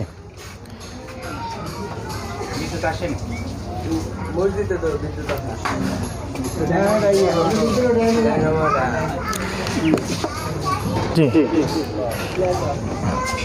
বিসমিল্লাহি আউয়ালুহু ওয়া আখিরুহু। এরকম জাহেলি একটা সমাজ নবী সাল্লাল্লাহু আলাইহি ওয়াসাল্লাম আল্লাহর হুকুমে পরিবর্তন করতে পেরেছেন মাত্র 6টা কাজের মাধ্যমে। অর্থাৎ তারা আল কোরআনের 6টা মৌলিক অধিকার দিয়েছেন, সমাজ পরিবর্তন হয়ে গেছে। আজকেও যদি আপনি সেই আল কোরআনকে কেন্দ্র করে এই 6টা কাজ করতে পারেন, ইনশাআল্লাহ আপনার ব্যক্তি জীবন, আপনার পরিবার, আপনার সমাজ, আপনার রাষ্ট্র পরিবর্তন হয়ে যাবে ইনশাআল্লাহ। কারণ সেই আল্লাহ এখনো জীবিত আছেন, না নাই? সেই নবী তার সুন্নাহ এখনো জীবিত নাকি মরে গেছে? আল্লাহর কালাম আপনার ঘরে ঘরেই আছে, নাই? শুধু ওই ইমানটা নাই, শুধু চেতনাটা নাই, ওই দাওয়াত, ওই মুজাহাদা এবং জিহাদটা নাই। এটাই পার্থক্য। এখন আমরা মুসলিমরা হয়েছে মুজাম্মিল। মুজাম্মিল মানে কম্বল আবৃত, নিজে একটু ভালো থাকবো, 5 ওয়াক্ত নামাজ পড়বো, ব্যাস, দ্যাটস অল। আমাদের এটাই দৃষ্টিভঙ্গি এরকম হয়ে গেছে। সমাজ পরিবর্তনের কোনো চেষ্টা নাই। 6টা কাজ কি কি? 1 নাম্বার, নবী সাল্লাল্লাহু আলাইহি ওয়াসাল্লাম এবং সাহাবায়ে কেরাম প্রত্যেকেই বিশুদ্ধ করে কোরআন তেলাওয়াত করতে জানতেন। এটা 1 নাম্বার। আপনাকে পবিত্র কোরআনের বিশুদ্ধ তেলাওয়াত শিখতেই হবে, নিজের উপরে ওয়াজিব করে নেন, 1 নাম্বার। 2 নাম্বার, তারা আল কোরআন শুধু পড়তেই জানতেন না, শুরু থেকে শেষ পর্যন্ত অর্থটাও বুঝতেন। আপনাকে আল কোরআনের A to Z পুঙ্খানুপুঙ্খ অর্থটা জানতে হবে। অর্থ না জেনে তোতা পাখির মতো হাফেজ হয়ে কোনো লাভ নাই। হ্যাঁ, প্রতি হরফে 10 নেকি পাবেন আপনি, এটা আলাদা বিষয়। সমাজ পরিবর্তন আপনার দ্বারা হবে না। বাংলাদেশেই লক্ষ লক্ষ হাফেজ আছে যারা কোরআনের অর্থ বলতে পারে না। বিশ্বাস হচ্ছে না আমার কথা? লক্ষ লক্ষ হাফেজ আছে, যে কোনো জায়গা থেকে সূরা ধরেন বলে দিবে, অর্থ বলতে পারবে না। নামাজে পড়বে গায়রিল মাগদুবি আলাইহিম ওয়ালাদ-দাল্লিন, আল্লাহ আমাদেরকে ইহুদিদের পথেও নিও না, খ্রিস্টানদের পথেও নিও না। তাই দেখবেন তার সারা জীবন ইহুদি খ্রিস্টানের পথেই চলছে, অর্থ বোঝে না, অনুধাবন করে না। 2 নাম্বার, অর্থ বুঝতে হবে। 3 নাম্বার, তেলাওয়াত করা শিখবেন, অর্থ বুঝবেন, এরপরে কোরআনের প্রতিটা আদেশ আপনাকে মেনে চলতে হবে, প্রতিটা আদেশ, অর্থাৎ আল কোরআনের যাবতীয় আদেশ মেনে চলা। 4 নাম্বার, শুধু আদেশ মানলেই হবে না, কোরআনের প্রত্যেকটা নিষেধও বর্জন করতে হবে। শুধু আদেশ মানবো, নিষেধ বর্জন করব না, এমনটা করলে চলবে না। 5 নাম্বার, আদেশ নিষেধ মানার সাথে সাথে আপনাকে আল কোরআনের দাওয়াত মানুষের দুয়ারে দুয়ারে পৌঁছে দিতে হবে। প্রতিষ্ঠানের মাধ্যমেই হোক, আর সংগঠনের মাধ্যমেই হোক, আর ব্যক্তিগতভাবেই হোক, যেভাবে হোক আপনাকে পৌঁছে দিতে হবে। 5 আর 6 নাম্বার হচ্ছে কোরআনের যে হুকুম আছে, হুদুদ, কিসাস, আইন, এটাকে সমাজে বাস্তবায়ন করা এবং বাস্তবায়নের চেষ্টা করা। ব্যক্তি থেকে শুরু করা, আপনার পরিবারে বাস্তবায়ন করা, আল্লাহ যদি সামর্থ্য দেন সমাজে করা, সামর্থ্য দিলে রাষ্ট্রেও করা, ইনশাআল্লাহ। তবে প্রথম 5টা যদি না হয়, 6 নাম্বারটা আদৌ সম্ভব হবে না। এই হলো কোরআনের 6টা হক। এখন আমাকে বলেন, কতজন আছেন আপনাদের মধ্যে উপস্থিত বিশুদ্ধ করে আল কোরআন তেলাওয়াত করতে জানেন? এখনই ওস্তাদদের কাছে যদি ধরা হয় 10টা ভুল বের করে দিবে। তাই প্রথম কাজ, আমার প্রিয় ভাই ও বোনেরা যারা আছেন এখানে, মাশাআল্লাহ, এটা দ্বীনি প্রতিষ্ঠান, সবাই কোরআন শিখতে আসছেন। আজকে কোরআন কেন্দ্রিক আপনাকে হেদায়েত দিয়ে যাচ্ছি। কোরআন শুধু তোতা পাখির মতো মুখস্থ করলেই হবে না, আপনাকে এর অর্থটা বুঝতে হবে। তার আগে আপনাকে অবশ্যই বিশুদ্ধ করে পড়া শিখতে হবে। কেন? কারণ বিশুদ্ধ করে পড়া শিখবেন না, আপনি কোরআনের বারাকা, রহমত, হুদান, বুশরা এগুলো থেকে বঞ্চিত হবেন এবং সারা জীবনটা ভুল পড়ে যাবেন, অর্থ পরিবর্তন হয়ে যাবে। যেমন ছোট্ট একটা উদাহরণ দিচ্ছি, এই যে নামাজ আপনি বলেন আলহামদুলিল্লাহ, বলেন না হি রাব্বিল আলামিন, অর্থ কি? সমস্ত প্রশংসা সেই আল্লাহর জন্য যিনি বিশ্বজগতের প্রতিপালক। আলহামদুলিল্লাহ মানে সমস্ত প্রশংসা আল্লাহর জন্য। এখানে যে হা আছে, সেই হাটাকে কি বলে? হায়ে হুত্তি না হায়ে হাওয়াস? কি বলে? হাওয়াস, হায়ে হুত্তি, কথা বলতে হবে। হায়ে হুত্তি দিলে অর্থ হয় সমস্ত প্রশংসা আল্লাহর জন্য। আর যদি আপনি বলেন আলহামদুলিল্লাহি রাব্বিল আলামিন, অর্থ পরিবর্তন হয়ে যাবে, অর্থ হবে সমস্ত নিন্দা আল্লাহর জন্য। আকাশ পাতাল পার্থক্য। যদি বলেন যালিকাল কিতাব লা রাইবা ফি, এটা এমন একটা বই যে বইয়ে কোনো সন্দেহ নাই, লা রাইবা ফি, কোনো সন্দেহ নাই, এটা হলো তাওহীদ। আর যদি বলেন যালিকাল কিতাব লা রাইবা ফি, এটা এমন একটা বই যে বইয়ে অবশ্যই সন্দেহ আছে, কুফর। লায়ের মদ না দেওয়ার কারণে আপনার অর্থ চেঞ্জ হয়ে গেল। বলছেন কুল হু আল্লাহু আহাদ, অর্থ হচ্ছে বলুন আল্লাহ এক ও অদ্বিতীয়, তাই না? যখন আপনি বলছেন কুল হু আল্লাহু আহাদ, খাও আল্লাহ এক এবং অদ্বিতীয়, এরকম মদ, মাখরাজ, এই তাজবিদের নিয়মগুলো না জানার কারণে কোরআনের বহু জায়গায় অর্থ পরিবর্তন হয়ে যায়, ঈমান এবং কুফরের মধ্যে পার্থক্য হয়ে যায়। তাই প্রথম কাজ, আপনাকে বিশুদ্ধ করে কোরআন তেলাওয়াত করা শিখতেই হবে। সময় লাগতে পারে বড় জোর 2 থেকে 3 মাস, এর বেশি লাগার কথা না। আজকেই নিয়াত করি আগামী রমাজান আসার আগেই ইনশাআল্লাহ বিশুদ্ধ করে কোরআন তেলাওয়াত করা শিখে যাব। এবং যখন শিখে যাবেন তখন অবশ্যই কোরআনের কিছু অংশ মুখস্থ করবেন। 1 পারা হোক, 2 পারা হোক, 3 পারা হোক, অবশ্যই মুখস্থ করবেন। এখানে শয়তান আপনাকে 3টা ধোঁকা দিবে, বলে দিচ্ছি। শয়তান আপনার কানে কানে এসে বলবে, কোরআনের বহু শিক্ষা আগে নিছি, অনেক কোর্স করেছি, নুরানি বৈজ্ঞানিক পদ্ধতি ইত্যাদি ইত্যাদি, আমার শেখার দরকার নাই, আমি অনেক জানি। শয়তান এটা আপনাকে বুঝাবে, আমি অনেক জানি। এটা শয়তানের ধোঁকা। শয়তান এটাও বুঝাতে পারে, আমি পারবো না, আমার দ্বারা হবে না। এটাও শয়তান আপনাকে বলবে, আমি পারবো না, আমার দ্বারা হবে না। আরেকটা দিবে ধোঁকা, সেটা হলো অনেক সময় পড়ে আছে, পরে শিখে নিব ইনশাআল্লাহ। এত তাড়াহুড়ার কিছু নাই। কে বলতো জেনারেল পড়াশোনা করছি, স্কুল আছে, মাদ্রাসা, কলেজ আছে, ইউনিভার্সিটি আছে, ওগুলো পড়ার সময় দিব না কোরআন শিখবো? পিতা মাতাও এখন এমন। আমার ছেলেটা যেন কেমন হয়ে গেছে, এখন একাডেমিক পড়া পড়ে না, সারাদিন কোরআন হাদিস পড়ে, ওর মাথা খারাপ, দুশ্চিন্তা। এখনকার পিতা মাতাও দাজ্জালের অনুসারী, এখনকার অনেক পিতা মাতা দাজ্জালের অনুসারী। সন্তান যখন দাড়ি রাখে টেনশনের শেষ নাই, টাকনুর উপরে কাপড় যখন পরে মাথা খারাপ হয়ে যাচ্ছে, কি একটা হইলো আমার ছেলের, জঙ্গি হয়ে গেল নাকি, আমার ছেলেটা সন্ত্রাসী হয়ে গেল নাকি? এই পিতামাতার অবস্থা এখনকার। আপনি কি ভাবছেন আপনার মারা যাওয়ার পরে আপনাকে কবরে এটা জিজ্ঞাসাবাদ করা হবে না? কুল্লুকুম রাইন ওয়া কুল্লুকুম মাসউলুন আন রাইয়াতি, তোমাদের প্রত্যেকে দায়িত্বশীল, প্রত্যেককে যার যার দায়িত্ব সম্পর্কে জিজ্ঞাসাবাদ করা হবে।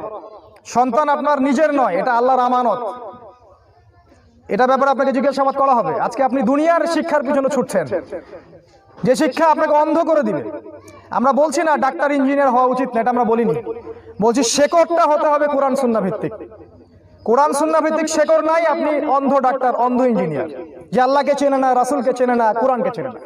এই শিক্ষার কোনো মূল্য নেই আমাদের কাছে, সময় নষ্ট। দুনিয়ার শিক্ষার জন্য লাখ লাখ লাখ টাকা খরচ করছে, 25 বছর পড়াশোনা করতেছে, কত পরিশ্রম, রাত জেগে পড়া, কি একটা অবস্থা।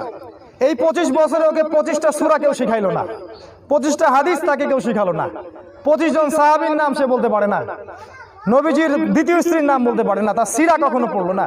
এই অপদার্থকে দিয়ে উম্মতের জন্য যাওয়া জিহাদ হবে? এই ছেলে কি আল্লাহর পথে জিহাদ করবে? ইসলামের পক্ষে দাঁড়াবে কখনো? কোশ্চেন কেন সম্ভব না। এর জন্য দায়ী আপনি পিতামাতা, আপনি দায়ী। কারণ আপনি সবচেয়ে গবেট যার মাথা, তাকে দিছেন মাদ্রাসায়, আর সবচেয়ে ভালো যার মাথা, ওকে দিছেন জেনারেল লাইনে। কেন ওকে আপনার মাদ্রাসা দেওয়া যাইতো না? কোরআন পড়া শিখেন, শয়তানি ধোঁকাগুলো দিবে আপনাকে।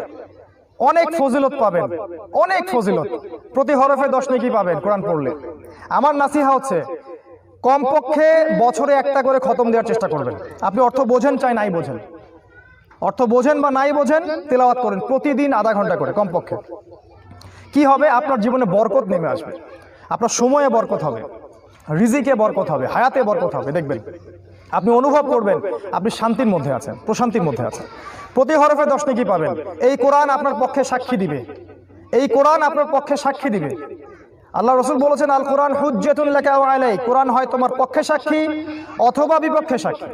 কোরআনের হক আদায় করবেন, আপনার পক্ষে সাক্ষী দিবে, আপনি জান্নাতে চলে যাবেন ইনশাআল্লাহ। কোরআনের হক আদায় করবেন না, আপনার বিপক্ষে সাক্ষী দিবে, আপনি জাহান্নামে চলে যাবেন ইনশাআল্লাহ। সূরা বাকারা পড়বেন, শয়তান আপনার ঘর থেকে চলে যাবে, সুবহানাল্লাহ। সূরা কাহাফ পড়বেন, আল্লাহ পাক আপনাকে দাজ্জাল থেকে নিরাপদে রাখবেন। আপনি সূরা কাফিরুন পড়বেন ঘুমানোর সময়, আপনাকে আল্লাহ শিরক থেকে মুক্ত রাখবেন।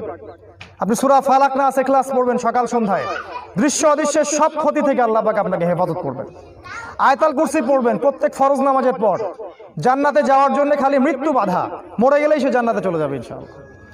সূরা ফাতিহা পড়বেন, যে কোনো রোগের শিফা আছে এখানে। সূরা ইখলাস কোরআনের 3 ভাগের 1 ভাগ, একটা হাদিসে পাওয়া যায়, দুর্বল যদিও। ইয়াসিন সূরা নিরাপত্তা দিবে আপনাকে। সূরা মুলক আপনাকে কবরের আযাব থেকে বাঁচাবে। কত ফজিলত, কখন পাবেন এগুলা? যখন আগে বিশুদ্ধ করে কোরআন তেলাওয়াত করা শিখবেন। তাই ভাই আজকে থেকে নিয়াত করি, আগামী রমাজান আসার আগেই আমরা কোরআন তেলাওয়াত করা শিখে যাবো ইনশাআল্লাহ। আমি শিখবো, আমার ছেলে মেয়েকে শিখাবো, ওকে মাদ্রাসায় দিতে হলে দিব, বাসায় টিচার রাখতে হলে রাখবো, বক্তব্যে পাঠাতে হলে পাঠাবো, যা করা লাগে তাই করব। ওর পিছনে লাখ লাখ টাকা খরচ করতে হলে তাও করব, ওকে আল্লাহর কালাম শিখায় ছাড়বো। এই নিয়াত করতে পারবো ইনশাআল্লাহ। এটা 1 নাম্বার।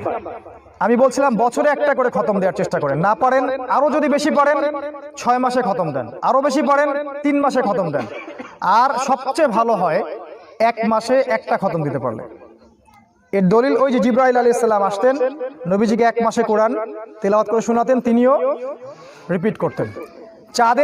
চাঁদের হিসাবে কোরআন পড়বেন, চাঁদের 1 তারিখে সূরা বাকারা পড়বেন, চাঁদের 2 তারিখে সূরা আল ইমরান পড়বেন, চাঁদের 3 তারিখে পড়বেন সূরা নিসা, মাইদা, এগুলা একটা একটা করে ভাগ করে নেবেন। 30 দিন শেষ, আপনার কোরআন খতম। এইভাবে আপনি পাড়া বাই পাড়া ভাগ করে নেবেন। কি হবে জানেন? এটা কথা বলি, নবীজি বলেছেন সাল্লাল্লাহু আলাইহি ওয়াসাল্লাম, শেষ জামানায় সময় খুব দ্রুত চলে যাবে, বলেছেন না? আপনি যদি চাঁদের এই সিস্টেম অনুসরণ করে কোরআন পড়তে থাকেন, আপনার সময় দ্রুত চলে যাবে না ইনশাআল্লাহ, আপনার সময় বরকত হবে। কিভাবে কি হবে আজকে ব্যাখ্যা করার সময় নেই, এতটুকু বলে দিলাম। এটা 1 নাম্বার। 2 নাম্বার, আপনাকে শুধু কোরআন তেলাওয়াত করলেই হবে না, কোরআনের অর্থটাও জানতে হবে। এই কোরআনের অর্থ জানার জন্য এই মসজিদ, এই মাদ্রাসা, এই মক্তবগুলো করা হয়, শুধু হাফেজ বানানোর জন্য করা হয় না। এখন অর্থ বোঝার জন্য কি করণীয়? আরবি গ্রামার জানতে হবে, আরবি ব্যাকরণ জানতে হবে, আরবি ভাষাটা জানতে হবে। মনে হচ্ছে অনেক কঠিন বিষয়। আপনি তো FM মেথডে কোর্স করলেন, BCS কোচিং করলেন 1 বছর 2 বছর, BCS ক্যাডার হবেন। এই জন্যে আপনি সাইফোর্সে কোর্স করলেন, কম্পিউটার কোর্স করলেন না? আপনি আর্মির ট্রেনিং দিলেন, প্রশাসনের ট্রেনিং দিলেন, কত কষ্ট করলেন। কোরআন শেখার জন্য, আল্লাহর কিতাব শেখার জন্য, আরবি ভাষা শেখার জন্য 6টা মাস 1টা বছর পরিশ্রম করতে পারবেন না? একদিনে তো আপনি আরবি ভাষা শিখতে পারবেন না। আপনাকে আরবি ব্যাকরণগুলো পড়তে হবে। সুখবর দিচ্ছি, যুগের সাথে তাল মিলিয়ে অনেক নতুন নতুন মেথড এসেছে, অনেক নতুন মেথড, যেগুলোর মধ্য দিয়ে 1 বছরের মধ্যে কোরআনের যে শব্দগুলো আছে, গ্রামার, ইসম, ফেল, হরফ, এগুলো আছে, এগুলোকে শেখানো সম্ভব। আরবি ব্যাকরণের ট্রান্সফরমেশন শেখানো সম্ভব। www.understandquran.com ঢুকবেন, সব পেয়ে যাবেন। www.understandquran.com সব পেয়ে যাবেন, বই, অডিও, ভিডিও, সবকিছু দেখবেন। মাত্র 1 বছরের মধ্যে আপনাকে 80% কোরআনের অর্থ শিখিয়ে দিবে। কিভাবে জানেন? কোরআন 30 পারা আপনারা জানেন, 30 পারার মধ্যে 114টা সূরা। কোরআনে কয়টা পৃষ্ঠা আছে? 600টা। কয়টা পৃষ্ঠা? হাফেজি কোরআনে 600টা পৃষ্ঠা থাকে। প্রতিটা পৃষ্ঠায় আপনি দেখবেন, এই যে লাইন দেখবেন, প্রতিটা পৃষ্ঠায় 15টা করে লাইন থাকে। প্রত্যেকটা লাইনে দেখবেন গড়ে 9টা করে শব্দ থাকে।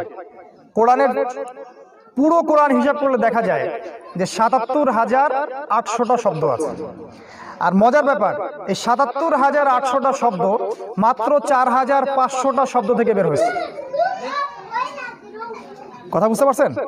77,800টা শব্দ মাত্র 4,500 শব্দ থেকে বের হয়েছে। এই 4,500 শব্দের মধ্যে 250টা ফেল আছে, মানে ক্রিয়া আছে, এগুলো জানতে হয়।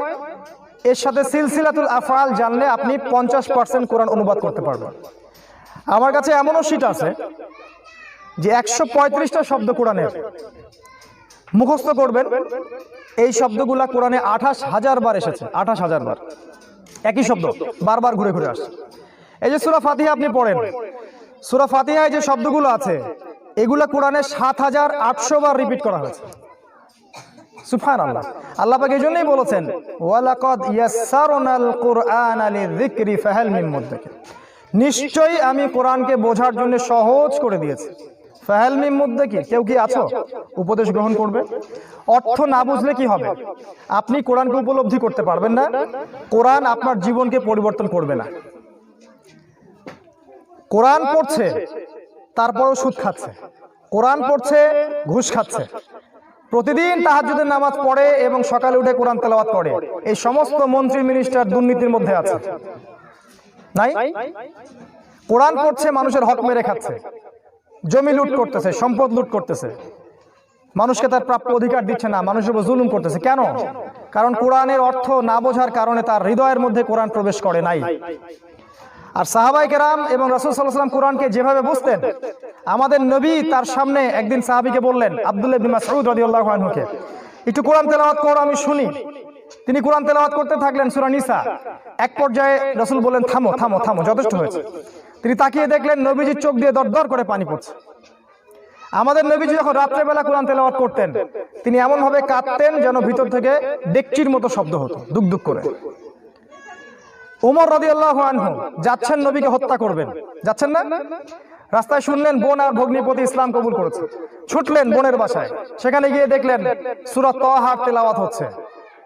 তেলাওয়াত শুনেই তার হৃদয়টা গলে গেল, তিনি মুসলিম হয়ে গেলেন। আবু জেহেল, যে দিনের বেলা নবী যে শত্রু, রাতের বেলা সে নবীর বাড়ির পাশে কান লাগিয়ে থাকে কি তেলাওয়াত করছে এটা শোনার জন্য। কোরআনে এমন মোজেজা আছে, আকর্ষণ আছে, যদি আপনি অর্থ বোঝেন বুঝতে পারবেন, আপনার হৃদয় গলিত হয়ে যাবে ইনশাআল্লাহ। আল্লাহ পাক আমাদের সবাইকে আল কোরআনের অর্থটা বোঝার তৌফিক দান করুন। যদি এত কষ্ট করতে নাও পারেন, সহজ বুদ্ধি বলছি, একটা বিশুদ্ধ তাফসির কেনেন, যে তাফসির আপনি ভালো মনে করেন, হোক ইবনে কাসির, মারিফুল কোরআন, আপনি যেটা ভালো মনে করেন, বাসায় নিয়ে আসেন, প্রতিদিন 10টা করে আয়াতের অর্থ পড়েন। 1 মাসে 300 আয়াত শিখে যাবেন ইনশাআল্লাহ। 1 বছরে অনেকগুলো আয়াত শিখে যাবেন ইনশাআল্লাহ। এগুলো পড়ে মুফতি হবেন না, এগুলো পড়ে ফতোয়া দিতে যাবেন না, জানার জন্য পড়বেন। যদি না করেন, একটা আয়াত বলে অন্য প্রসঙ্গে যাচ্ছি। আল্লাহ পাক সূরা হাশরে বলেছেন, লাউ আনজালনা হাযাল কুরআন আলা জাবাল লা রাআইতাহু খাশিয়াম মুতাসাদ্দিআম মিন খাশিয়াতিল্লাহ। হে নবী, এই কোরআনকে আপনার বুকের মধ্যে নাজিল না করে আমি যদি পাহাড়ে নাজিল করতাম, তাহলে আপনি দেখতেন পাহাড়টা আল্লাহর ভয়ে থরথর করে কাঁপছে। কথা বুঝতে পারেন? পাহাড় আল্লাহর ভয়ে থরথর করে কাঁপতো। সেই কোরআন আপনার বাসায় আছে, আপনি মুখস্থ করেছেন, আপনিও হাফেজ, আপনিও কোরআন সালাতের মধ্যে পড়েন, কখনো আপনার চোখ দিয়ে পানি বের হয় না কেন? হৃদয়টা কাঁপে না কেন? সালাতে পড়ছেন গায়রিল মাগদুবি আলাইহিম ওয়ালাদ-দাল্লিন, আর আপনার ইকোনমি, অর্থনীতি সুদভিত্তিক, ইহুদিদের অর্থনীতি, ইহুদিদের রাজনীতি, খ্রিস্টানদের রাজনীতি, খ্রিস্টানদের অর্থনীতি সব ফলো করছেন। আর নামাজে বলছেন, আল্লাহ আমাকে ইহুদি থেকে বাঁচাও, খ্রিস্টান থেকে বাঁচাও। নামাজে পড়ছেন যে সুদ ছেড়ে দাও, যদি না ছাড়ো তাহলে আল্লাহ এবং তার রাসূলের সাথে যুদ্ধ শুনে রাখো। ওই মসজিদ কমিটির সভাপতি দেখবেন সুদখোর। বাস্তবতা এগুলো। একটাই কারণ, কোরআনের অর্থটা আমরা বুঝি না। সোজা কথা, লম্বা করছি না, আমি শর্ট করে নিয়ে আসছি। এটা আমার অনুরোধ, যারা আমরা কোরআনের ছাত্রী এখানে আছি, যারা কোরআনের অভিভাবক আছি, শুধু হিফজ করলে হবে না আর তেলাওয়াত শিখলেই হবে না, প্রত্যেককে এক একজন করে দায়ী আল্লাহ হতে হবে। কোরআন বক্ষে ধারণ করে আপনি সমাজ পরিবর্তন করবেন, এটা আল্লাহর দেয়া আমানত। আমার একটা ক্ষোভ আছে, কি এক শ্রেণীর আলেম ওলামাদের উপর আমার একটা ক্ষোভ আছে, কোরআন সুন্নাহ কলিজার মধ্যে থাকার পরেও মিম্বর থেকে সত্য কথাগুলো সমাজের সামনে বলার সাহস তারা পায় না। এত ভয় কিসের? কাকে ভয় পাচ্ছেন? আর ভয় যদি পাবেন, তাহলে কোরআন হাদিস শিখলেন কি জন্য? উম্মাহকে কে সচেতন করবে? অর্থনীতিকে সংস্কার করবে? খেলাফা কারা নিয়ে আসবে? কারা এর কান্ডারি হবে? কারা? জনগণ না আলেম ওলামা? এই দায়িত্ব আলেম ওলামার। আপনারা এমন অন্ধত্বের মধ্যে আছেন, এই বিশ্বের অবস্থা সম্পর্কে মোটেও জ্ঞান রাখছেন না। বিশ্ব কোথায় যাচ্ছে, কি হচ্ছে? ওই 1914 সালে ইহুদিরা আমাদের জেরুজালেম দখল করে ফেললো। 1948 সালে তারা ইসরায়েল রাষ্ট্র গঠন করলো। 2017 সালে জেরুজালেমকে রাজধানী ঘোষণা করা হলো। ওটা আমাদের জায়গা, কেউ কোনো প্রতিবাদ করছে না, কেউ কোনো কথা বলছে। ওই সিরিয়া, ওই কাশ্মীর, ওই আফগানিস্তান, এই বার্মা সব আমাদের। সবাইকে কচুকাটা করা হচ্ছে, কেউ কোনো কথা বলার সাহস পায় না। হক বললে নাকি জেল দিবে, ফাঁসি দিবে। আপনি কি আতাফিরুনা মিন কদারিল্লাহ ওয়া শাহাদাতিন ফি সাবিলিল্লাহ? আপনি কি আল্লাহর পথে শাহাদাত থেকে পালিয়ে বেড়াচ্ছেন? এত ভয় কিসের? এই আমানতের খেয়ানত করার কারণে আল্লাহ রাব্বুল আলামিন এই উম্মার এই অংশটাকে সরিয়ে দিবেন। আল্লাহ পাক বলেছেন, ওয়া ইন তাতাওয়াল্লাউ, তোমরা যদি মুখ ফিরিয়ে নাও, ইস্তাবদিল কওমান গায়রাকুম, আল্লাহ পাক অন্য কওমকে হেদায়েত দিয়ে তোমাদের জায়গায় নিয়ে আসবেন। সুম্মা লা ইয়াকুনু আমসালাকুম, তারা তোমাদের মতো অপদার্থ হবে না। তাই কোরআন সুন্নাহ শিখে ভয় পেলে হবে না, বুক ফুলিয়ে সাহসিকতার সাথে দাওয়াতি কাজ করতে হবে। হকটাকে হক হিসেবে বলবেন, প্রচার করবেন, বাতিলকে বাতিল বলার সাহস করবেন। তাকদীর নিয়ে টেনশন করবেন না। আল্লাহ যদি চান বুলেট মারা হবে, আপনার গায়ে বুলেট লাগবে না ইনশাআল্লাহ। আল্লাহ চাইলে আল্লাহ আপনাকে হেফাজত করবেন। আল্লাহ যদি লিখে রাখেন আপনি আল্লাহর পথে শহীদ হবেন, সেটা হবে।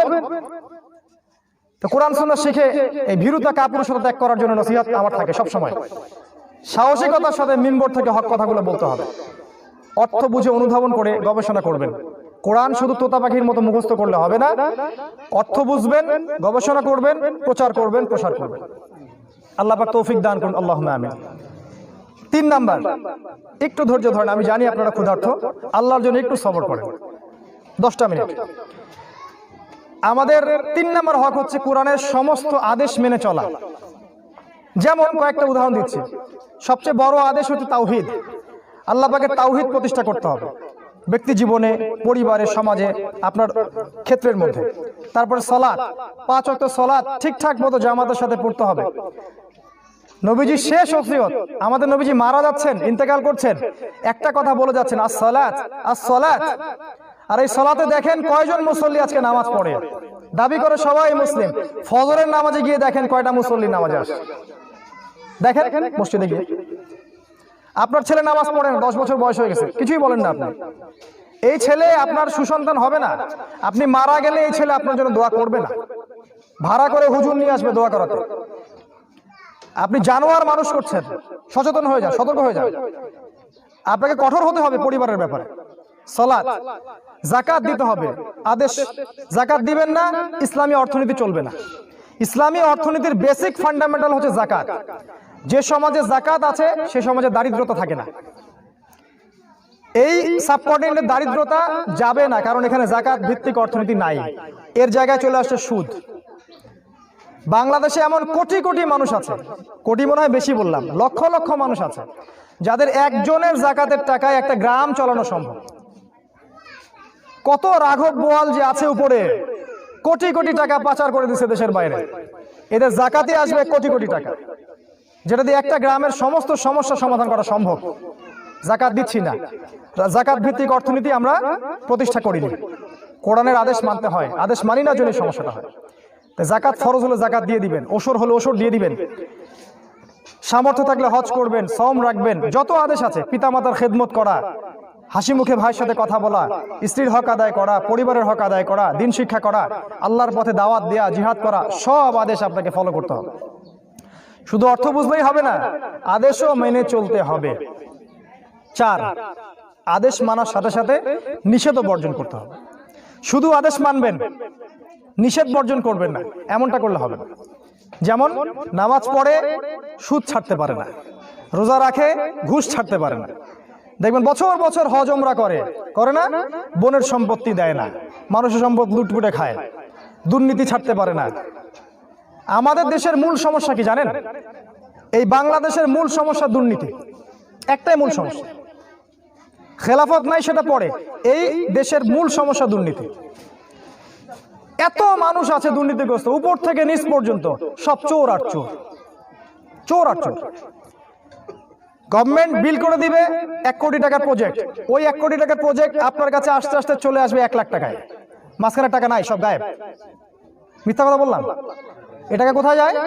গরু ছাগল খায়, কোটটাই পরা কিছু চোর খায়, কোটটাই পরা উচ্চ শিক্ষিত কিছু চোর। মূল সমস্যা মুসলিম বিশ্বের এখন মূল সমস্যা, শুধু আমাদের দেশের না, প্রায় প্রতিটা মুসলিম দেশের, পাকিস্তানের কথা বলেন আর অন্য সব জায়গায় একই অবস্থা, দুর্নীতি। কারণ আদেশ মানে কোরআনের, নিষেধ ছাড়তে পারে না। ও মনে করে এগুলা তো আল্লাহর সাথে সম্পর্কিত বিষয় না, আমি তো নামাজ পড়ি, আমি তো হজ করছি, আমি তো ওমরা করছি। জি না, নিষেধ বর্জন করতে হবে। সুদ, ঘুষ, জেনা, ব্যভিচার, মাদক সব ছাড়তে হবে। যদি না করি তাহলে কি হবে? একটা আয়াত শুনে রাখেন। আল্লাহ পাক বলেছেন সূরা বাকারা আয়াত নাম্বার 85-86, আল্লাহ পাক বলেছেন আফাতুমিনুনা বিবাদিল কিতাবি ওয়া তাকফুরুনা বিবাদ। তোমরা কি কিতাবের কিছু অংশ মানো, কিছু অংশ মানো না? ফামা জাযাউ মান ইয়াফআলু যালিক, এরকম কাজ যারা করবে ওদের জাযা হচ্ছে ইল্লা খিজিউন ফিল হায়াতিদ দুনিয়া, এই দুনিয়াতেই আমি ওদেরকে লাঞ্ছিত করে দিব। উন্নতি হবে না, অগ্রগতি, প্রোগ্রেস আসবে না, আল্লাহ লাঞ্ছিত করে দিবেন। ওয়া মান আসদাকু মিনাল্লাহি কিলা, আল্লাহর চেয়ে উত্তম কথা, সত্য কথা কে বলতে পারে? এটা আল্লাহর কথা। ওয়া ইয়াউমাল কিয়ামাহ ইউরাদ্দুনা ইলা আশাদ্দিল আযাব, আর কিয়ামতের মাঠে এই মানুষগুলা যারা কিছু অংশ মানে কিছু অংশ মানে না, এদেরকে আমি সবচেয়ে মর্মান্তিক শাস্তি দিব। কিয়ামত কঠিন জিনিস, কবর কঠিন জিনিস। কোনো মানুষ কোনো মানুষের কোনো উপকার করতে পারবে না। প্রত্যেক ব্যক্তি, আপনি, আমি, এই বুশ, এই ট্রাম্প, সবগুলা কিয়ামতের মাঠে আল্লাহ পাকের সামনে ল্যাংটা হয়ে দাঁড়িয়ে থাকবে, ল্যাংটা হয়ে। একটা ব্যক্তি 1 পা ফেলতে পারবে না যতক্ষণ না 5টা প্রশ্নের উত্তর দেয়। জীবন কোন কাজে ব্যয় করেছো, যৌবন কোন কালে ব্যয় করেছো, টাকা কোন দিক থেকে উপার্জন করেছো, কোন পথে খরচ করেছো, জানা অনুযায়ী আমল করেছিলে কিনা, একজনও নড়তে পারবে না। বিশ্বে এত প্রভাব দেখায় লাভ নাই, এত দাপট, ক্ষমতার দাপট, এসব দেখায় লাভ নাই, টাকার দাপট, স্ট্যাটাস, ক্ষমতা, এগুলো দেখায় লাভ নাই। আল্লাহর সামনে আপনাকে দাঁড়াতে হবে ল্যাংটা হয়ে, না থাকবে স্যান্ডেল, না থাকবে জামা। আমাদের নবীজির কথা, প্রত্যেকটা ব্যক্তি একজন একজন করে হিসেব নেবেন। খুব কঠিন বিষয়। তাই দায়িত্বশীল যারা আছেন, যে যে সেক্টরে দায়িত্বশীল, প্রত্যেকের প্রতি আমাদের নসিহত, আল্লাহকে ভয় করেন, আল্লাহর সামনে জবাবদিহিতাকে ভয় করেন। দেখবেন আপনার জীবনে তাকওয়া চলে আসবে, পরেশগারিতা চলে আসবে। যদি কোনো ব্যক্তি বিশ্বাস করে আল্লাহ পাক আমাকে দেখছেন, আমার প্রতিটা আমল আল্লাহ পাক দেখছেন, আল্লাহকে আমি হাজির নাজির জেনে আমল করছি, সে ব্যক্তি পাপ করতে পারে না। সে ব্যক্তি দুর্নীতির বিলে সাইন করতে পারবে না, তার হাত কাঁপবে, আল্লাহ পাক আমাকে দেখছেন। সে ঘুষ নিতে পারবে না টেবিলের তল থেকে, আল্লাহ আমাকে দেখছেন। সে আল্লাহ বিরোধী আইন করতে পারে না, সে চিন্তা করবে আল্লাহ পাক আমাকে দেখছেন। আল্লাহ পাক বোঝার তৌফিক দান করুন। আদেশও মানতে হবে, নিষেধগুলোও ছাড়তে হবে। 5 নাম্বার, এরপর আপনাকে এর দাওয়াত মানুষের কাছে প্রচার করতে হবে, যেটাকে আপনারা বলেন সহজ ভাষায় তাবলিগ করা বা প্রচার করা। আপনি প্রথমে নিজের উপর প্রচার করেন, প্রতিষ্ঠা করেন, পরিবারে প্রচার করেন, আপনার প্রতিষ্ঠান দিয়ে প্রচার করেন, একটা সংগঠন করে প্রচার করেন বা ফাউন্ডেশন করে প্রচার করেন, যেটাই করেন, আপনাকে হকের এই দাওয়াত মানুষের কাছে পৌঁছে দিতে হবে। যদি পৌঁছে দেন তাহলে কি হবে? প্রত্যেকটা ব্যক্তি যে আপনার হকের দাওয়াত কবুল করবে, ওই ব্যক্তি যত আমল করবে সব নেকি আপনি পাবেন। কথা বুঝতে পারেন না? যত ব্যক্তির কাছে আপনি হক প্রচার করবেন, যত মানুষ এই কোরআন সুন্নাহ অনুযায়ী আমল করবে, সমস্ত নেকি আপনি পাবেন। এটা সবচেয়ে বড় ব্যবসা। আর যদি না করেন তাহলে কি হবে? আমাদের নবীজি বলেছেন, যখন মানুষ দাওয়া দেয়া ছেড়ে দেয়, আল্লাহর পথে দাওয়াত দেয়া ছেড়ে দেয়, সৎ কাজের আদেশ ছেড়ে দেয়, অসৎ কাজের নিষেধ ছেড়ে দেয়, তখন আল্লাহ পাকের পক্ষ থেকে গজব আসতে থাকে, আল্লাহর গজব নেমে আসবে। এবং তখন তোমরা দোয়া করবে, তোমাদের দোয়া আল্লাহ কবুল করবেন না। যে দোয়া যে আজকে কবুল হয় না, এর কারণ দাওয়াত ছেড়ে দেয়া। তাই আমরা আমাদের সাধ্য মতো আল্লাহর পথে কোরআনের দাওয়াত এবং সুন্নাহর দাওয়াত প্রসার করবো ইনশাআল্লাহ। আল্লাহ পাক তৌফিক দান করুন। সবশেষ, যে কোরআনের আইনগুলো আছে, এগুলোকে বাস্তবায়ন করা কোরআনের হক, মৌলিক অধিকার। এটা বাস্তবায়ন তখনই হবে যখন আপনি প্রথম 5টা কাজ করবেন। ইসলামী আইন, চুরি করলে চুরির হাত কেটে দাও, চোরের হাত কেটে দাও, কেউ জেনা করলে তাকে বেত্রাঘাত করো, ধর্ষণ করলে তাকে মৃত্যুদণ্ড দাও, এই যে অন্যায়ভাবে হত্যা করলে কেসাস করো। এই আইনগুলো কি আমরা বানিয়েছি না আল্লাহ দিয়েছেন? আপনি কি নিজের আইনকে শ্রেষ্ঠ মনে করেন আল্লাহর আইনের চেয়ে? যদি কোনো ব্যক্তি মনে করে আল্লাহর আইনের চেয়ে আমাদের মানব রচিত আইন শ্রেষ্ঠ, সে ব্যক্তি ইহুদি হয়ে মরুক আর খ্রিস্টান হয়ে মরুক, তার জানাজার নামাজ আমরা পড়তে রাজি না। আপনার সমস্যা থাকলে আপনি নাস্তিককে দিয়ে পড়ান, আমাদেরকে ডাকবেন না। আমরা তাকে মুসলিম মনে করি না। আপনারা কি মনে করেন আমি জানি না, আমার আকীদা এটা নাই। কেউ যদি মনে করে আল্লাহর বিধান, আল্লাহর কালাম এর চেয়ে আমারটা শ্রেষ্ঠ, সুপিরিয়র, অথবা আল্লাহর আইনের সমান আমার আইন, ওটাও যা এটাও তা, সে ব্যক্তিকে আমরা মুসলিম বলে মনে করি না। আপনি কি মনে করেন সেটা আমি জানি না, এবং আমি এইটা নিয়ে আল্লাহর সামনে গর্ব করে দাঁড়াবো ইনশাআল্লাহ। ইনশাআল্লাহ আল্লাহ পাকের এই বিধানগুলো যদি বাস্তবায়ন থাকতো, সমাজে কোনো রকম পাপাচার থাকতো না, থাকলেও সেটার বিচার হতো। যখন আপনার এলাকাটা চুরি হলো, ভরি ভরি সোনা চুরি হলো, এই চোরের হাতটা যদি জনসমক্ষে কেটে দেন, একদম এই পর্যন্ত মানুষ দেখলো, চুরি বাড়বে না কমবে? একজন ধর্ষণ করলো আপনার বোনকে, আপনার মাকে, নাউজুবিল্লাহ, বা আপনার স্ত্রীকে, এর আপনি শাস্তি চাচ্ছেন, মনে মনে শাস্তি পাচ্ছেন না। ইসলামের শাস্তি, তাকে প্রকাশ্যে মৃত্যুদণ্ড দিতে হবে। সমস্ত মানুষ দেখবে যে তার মৃত্যুদণ্ড হচ্ছে চোখের সামনে। ওই সমাজে ধর্ষণ বাড়বে না কমবে? বলেন।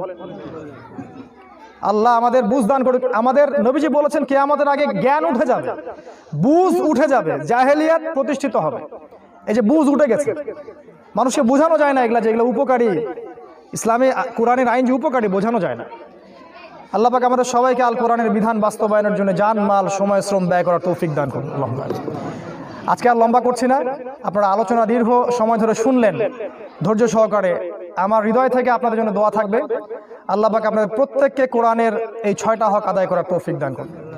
আমরা দোয়া করছি আল্লাহ পাকের কাছে, যদি আমরা এই 6টা হক আদায় করতে পারি, ওই জাহেলি সমাজটা যেমন করে পরিবর্তন হয়েছিল, ইনশাআল্লাহ আজ্জা ওয়া জাল আজকের এই বিশ্ব আগামী দিনগুলোতে পরিবর্তন হয়ে যাবে ইনশাআল্লাহ। মাঝখানে অল্প কিছু সময় বাকি, বলছি অল্প কিছু সময়, বেশি সময় বাকি নাই।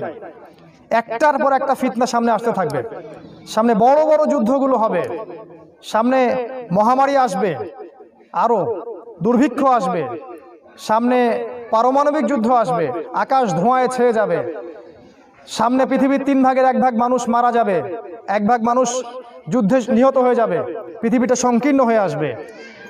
খোরাসান থেকে একটা বাহিনী যাবে, ইমামুল মাহদির সাথে যুক্ত হবেন, তারা একসাথে ইহুদি খ্রিস্টান সভ্যতার বিরুদ্ধে যুদ্ধ করবে। আমেরিকা এবং এই পশ্চিমা বিশ্ব এই নামে কোনো জায়গায় পৃথিবীতে আর থাকবে না। কথাগুলো অনেকের বিশ্বাস হয় না, আমরা বলি অপেক্ষা করেন, দেখতে পারবেন কি হয় সামনে।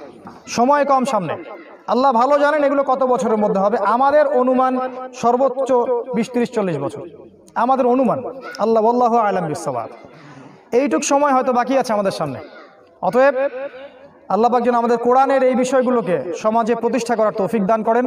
ইনশাআল্লাহ যদি আমরা করতে পারি, সেই সোনালী সময় আবারও ফিরে আসবে ইনশাআল্লাহ। আমি দোয়া করছি সবার জন্য এবং আমাদের উপস্থিত মা বোনদের জন্য, আমাদের মুরব্বী কেরাম, যুবক ভাইদের জন্য। আল্লাহ পাক আমাদের প্রত্যেককে হেদায়েত দান করুন, আল্লাহুম্মা আমিন। আমাদের প্রত্যেককে আল কোরআন বিশুদ্ধ করে তেলাওয়াত করার তৌফিক দান করুন, এর অর্থটা বোঝার তৌফিক দান করুন, এটা নিয়ে গবেষণা করার তৌফিক দান করুন। কোরআনের আদেশগুলোকে অক্ষরে অক্ষরে পালন করার তৌফিক আল্লাহ পাক দান করুন, এই নিষেধগুলোকে বর্জন করার তৌফিক দান করুন। কোরআনের এই দাওয়াতটাকে সমাজে প্রচার করার তৌফিক দান করুন। কোরআনের বিধান সমাজে প্রতিষ্ঠা করার আল্লাহ পাক তৌফিক এনায়েত করুন, আল্লাহুম্মা আমিন। আল্লাহ পাক যুবক ভাইদের হালাল রিজিকের ব্যবস্থা করে দিন, বিবাহকে সহজ করে দিন। মা বোনদেরকে আল্লাহ পাক খাস পর্দায় থাকার তৌফিক দান করুন। তাদের প্রত্যেককে এক একজন খাদিজাতুল কুবরার মতো আল্লাহ পাক কবুল করুন, আয়েশা রাদিয়াল্লাহু আনহার মতো কবুল করুন, আল্লাহ পাক ফাতিমা রাদিয়াল্লাহু আনহার মতো কবুল করুন। আমার ঘরেও মেয়ে আছে, আমি নিজে মেয়ের বাবা। মেয়েদেরকে নিয়ে আমি নিজেও খুব চিন্তিত। আমি নিজেই খুঁজে পাচ্ছি না মেয়েকে আমি পড়াবো কোথায়, বাসা থেকে বাইরে আদৌ পাঠাতে পারবো কিনা। এখন মনে হচ্ছে বাসায় বাসায় স্কুল খুলতে হবে, বাসায় বাসায় মাদ্রাসা খুলতে হবে। সমাজের অবস্থা এতটা খারাপ, কোথায় পাঠাবো? সব জায়গায় অ্যাক্সিডেন্ট হচ্ছে। আল্লাহর কাছে আমরা নিরাপত্তা চাই। আল্লাহ পাক যেন এই নারী জাতিকে নিরাপত্তা দান করেন। আল্লাহ, আমার মা, আমার বোন, আমাদের মা বোনদেরকে আল্লাহ পাক নিরাপত্তা দান করেন। আল্লাহ পাক সবার নেক হায়াতে হালাল রিজিকে বারাকা দান করুন। আল্লাহ পাক আমাদের সবাইকে আল্লাহর জন্য কাজ করার তৌফিক দান করুন। মুসলিম উম্মার মধ্যে ঐক্য দান করুন। আপোষে ভেদাভেদ ভুলে গিয়ে দিনের জন্য, আল্লাহর জন্য ঐক্যবদ্ধ হওয়ার তৌফিক আল্লাহ পাক দান করুন, আল্লাহুম্মা আমিন। এই বলে আজকের এই সংক্ষিপ্ত আলোচনা শেষ করছি। আপনাদের সবাইকে আন্তরিক জাযাকুমুল্লাহ খায়রান। আপনারা ধৈর্য সহকারে আলোচনা শুনেছেন।